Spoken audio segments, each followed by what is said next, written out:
जय जगन्नाथ दर्शक बंधु मु आपण मानक मोर यूट्यूब चैनल रोषे घर कथा को स्वागत जनाऊे। आज मु आपण मानक पई मीठा बुट डाली बरार रेसिपी नहीं आसी। चलतु देखा ये बरार आवश्यक उपकरण आ यार प्रस्तुति प्रणाली। आग को राखी आसूची आपण माने बराटी निश्चय ट्राई करि पारंती। पतुराइथिबा बुट डाली बरा को छाणिबा पई रिफाइन तेल पानी मैदा नड़ियार कोरा गुजराती लुण हलदी गुंड तेजपत्र गोलमरीच आउ चीनी। बुट डाल रे आमे लुण अल्प हलदी गुंड तेजपत्र आ पानी को पकई सिझेई दबा। मु प्रेशर कुकर व्यवहार करिछि। आपण माने चाहिले करेई किंबा रसरे मध्ये सिझेई पारंते।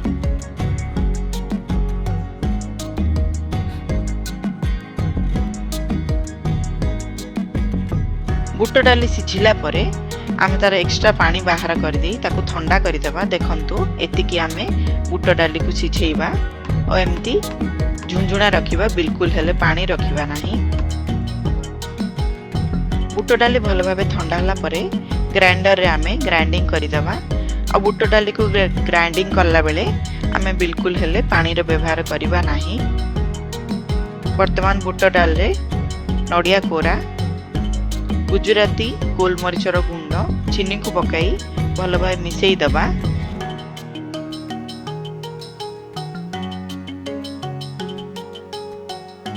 बुट डाल रे सबु मिसिला परे आमे बरा आकार गोल गोल शेप दे दबा। देखंतु एही परि भाबे आमे सबु तक बुट डाली को बरा आकार शेप दे दबा। प्रथमे वर्तमान मैदार आमे गोटे घोल बनैबा। मैदार अल्प लुण आ पानी व्यवहार करी पतला घोल बनैबा। बिल्कुल हेले लम्स रखिबा नाही। देखंतु एतिकी पतला रखिबा।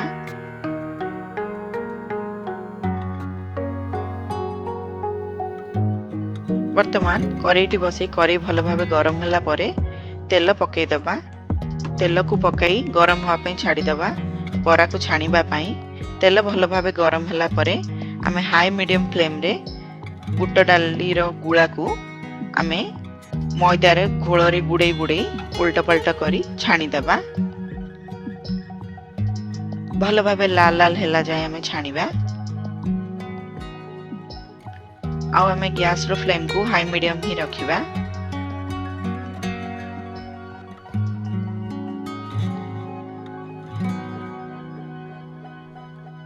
एई परी सेम प्रोसीजर फॉलो करी आमे सब तक बरा को छाणी दबा। रेसिपीटी भल लागिथिले लाइक शेयर सब्सक्राइब निश्चय करि देबे।